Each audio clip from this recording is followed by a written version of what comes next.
This is the Phuket News Hour with Tim Shaw. Join the conversation on our Facebook page, facebook.com/Phuket Live Radio.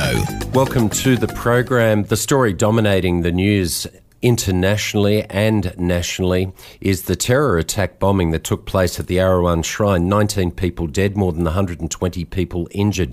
We'll hear from Southeast Asia correspondents Jonathan Head from the BBC, Steve Herman from the Voice of America, and Southeast Asia correspondent Lindsay Murdoch for Fairfax Press. Jimmy Barnes, the Australian rock star, made a fateful decision that saved the life of his family there at the Erawan Shrine. The Battle of Long Tan, 49 years since the 18th of August when 120 Australian soldiers fought back the Viet Cong, 2,500 in number. We'll get you up to date with the Phuket News Centre local and national news and cross internationally to the BBC. Lots of news on the way here on the Phuket News Hour on Live 89.5. The news you need to know. This is the Phuket News Hour with Tim Shaw. The location of the Erawan Shrine is right next door to the Mania Centre, very close to the Renaissance Hotel, the Grand Erawan Hotel. And one of the first journalists on the scene, not only is the Southeast Asia correspondent for the BBC, Jonathan Head, he's also the president of the Foreign Correspondents Club of Thailand, which has its offices literally right next door to the bomb site. This bomb exploded close to the shrine in the centre of Thailand's capital, Bangkok, killing at least 19 people and injuring more than 120. This report from Jonathan Head, literally moments after the explosion and the carnage that followed. I will post the BBC video on facebook.com, the Phuket News and Phuket Live Radio. Jonathan Head for the BBC.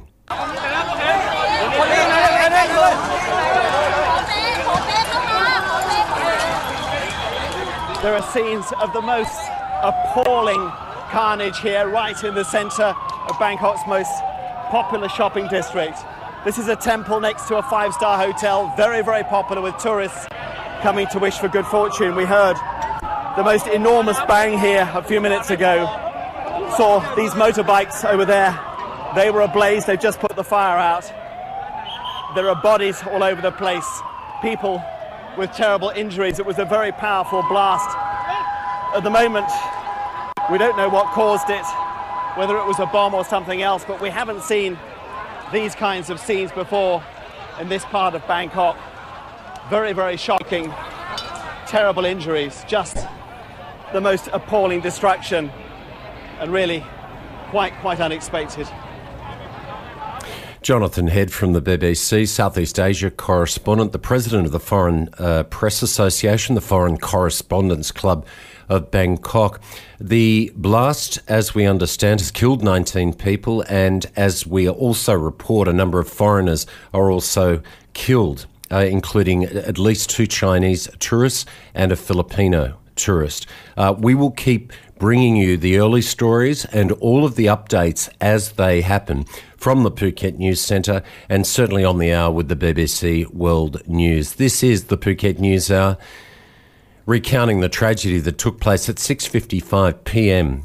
last night, and now, more than 12 hours later, the forensic squads have moved in near the Erawan Shrine to commence piecing together what really happened in this tragedy, this terror attack in Bangkok. More news on the way. Missed something? No problem. Listen to the Phuket News Hour any time of the day. Programs posted daily on the PhuketNews.com/radio and on our Facebook page, Phuket Live Radio. This special edition of the Phuket News Hour looking at the terror attack that has killed at least 19 people, has injured more than 120. Steve Herman from the Voice of America, you've heard here on the program before, and he was one of the other first journalists on the scene with this report. Steve Herman from the Voice of America at the terror attack bomb site at the Erawan Shrine, there on Plonchit Road near the Chitlom BTS station. Steve Herman. The Erawan Shrine in central Bangkok is usually packed with tourists and Thais making offerings at a statue which is the Thai representation of Brahma, the Hindu god of creation. But in an instant, the outdoor place of worship was turned into a scene of destruction and death.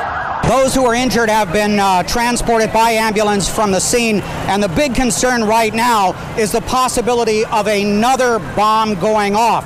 They have pushed the cordon area back farther and farther several times since we arrived on the scene. A bomb disposal unit arrived. They're taking no chances. They are concerned that there could be a time device.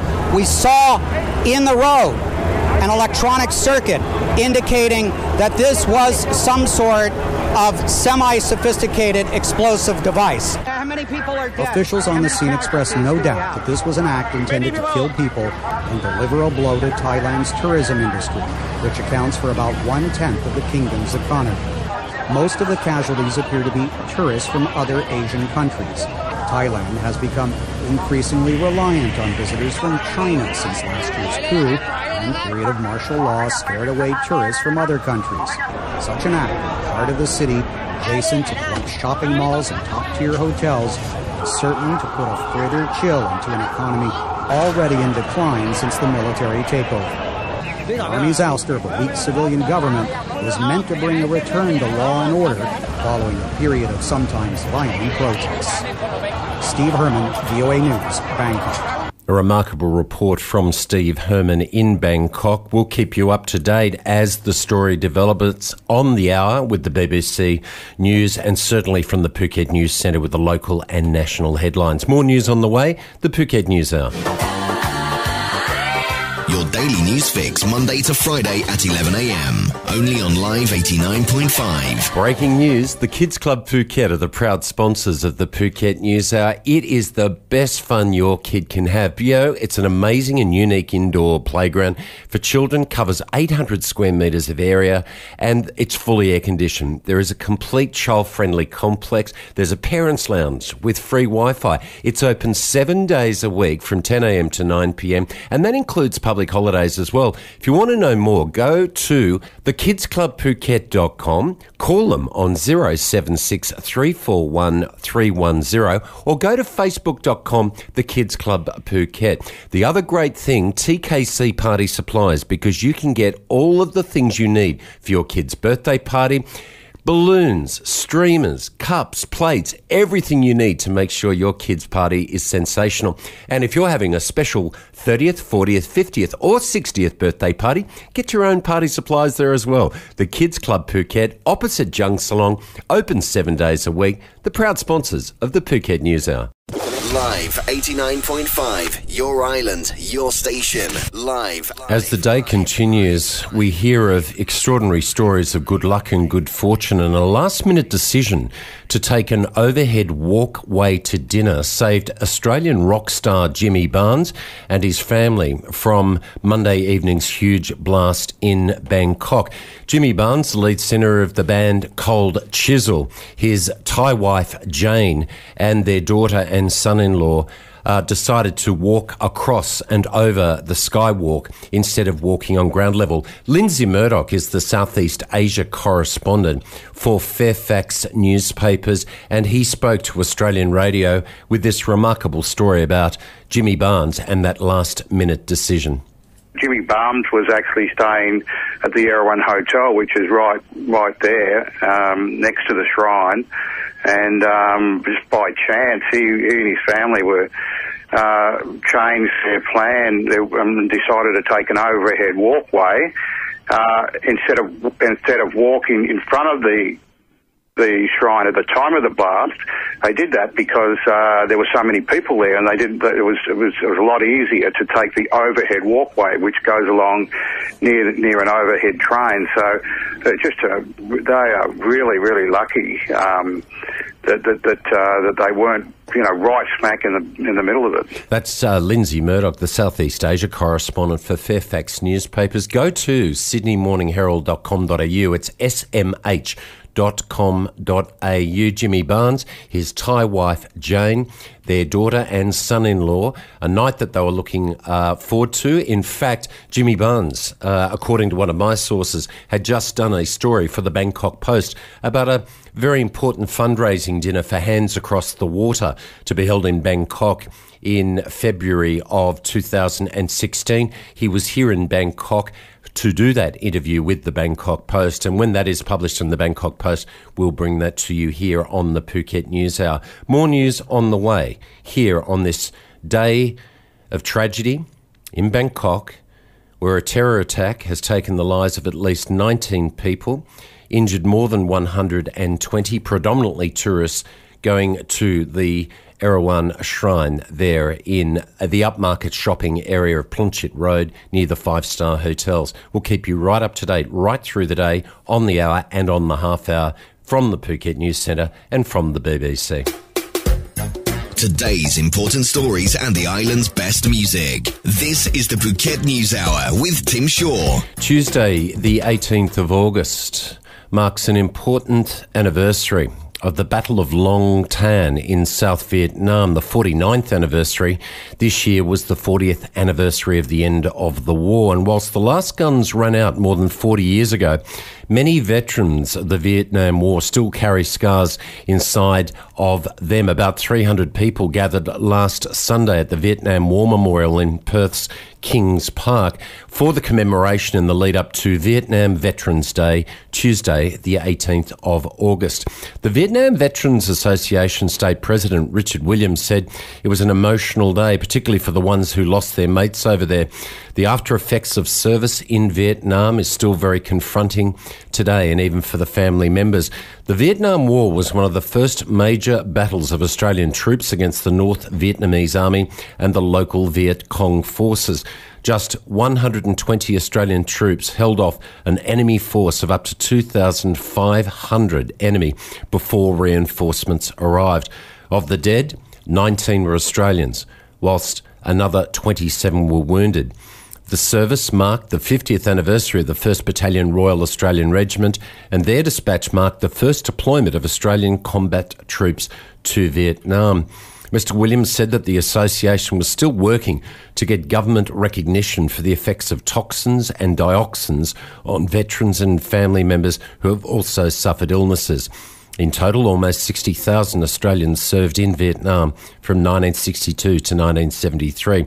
The war claimed the lives of 61 West Australians. So the 18th of August 2015, marking the 49th anniversary of the Battle of Long Tan in South Vietnam, and this year, 2015, was the 40th anniversary of the end of the Vietnam War. That story, courtesy of the abc.net.au. And on this day of remembrance, we note the loss and the sacrifice of those men that fought in the Vietnam War, fought in the Battle of Long Tan, and of course gave up their lives defending what they considered to be democracy. A very, very difficult time for the families. More news on the way. This is the Phuket News Hour. Your daily news fix, Monday to Friday at 11 a.m. Only on Live 89.5. That is the Phuket News Hour for today. In breaking news, the Australian Government, Department of Foreign Affairs and Trade, has issued this statement. Quote, the Australian Government deplores the attack in Bangkok. The thoughts of all Australians are with the injured and the families of those who have lost their lives. The Australian Embassy in Bangkok is in contact with Thai authorities to determine whether Australians have been affected. At this stage, we have no information that Australians are among the deceased or seriously injured. That from the Department of Foreign Affairs and Trade, and the Australian Embassy in Bangkok is assisting where possible with the Thai authorities to be able to determine if any Australians have been injured or killed, as are the governments of all nations represented in the embassies of Bangkok in the Kingdom of Thailand. We'll keep you up to date right throughout the day on the hour with the BBC World News and on the half hour with the Phuket News Centre. Keep listening to right through the afternoon. Jason Wilder and the Drive program will have a full and comprehensive program available for you here on Live 89.5. Until we speak again on this day that we reflect on the terror attack in Bangkok that has taken the lives of more than 19 people, injured more than 120. A day of tragedy and a day of reflection. Keep listening to Live 89.5 for the news as it comes to hand. Have a great remainder of the day, and I look forward to talking to you again here on the program. This is the Phuket News Hour with Tim Shaw. Join the conversation on our Facebook page, facebook.com/Phuket Live Radio.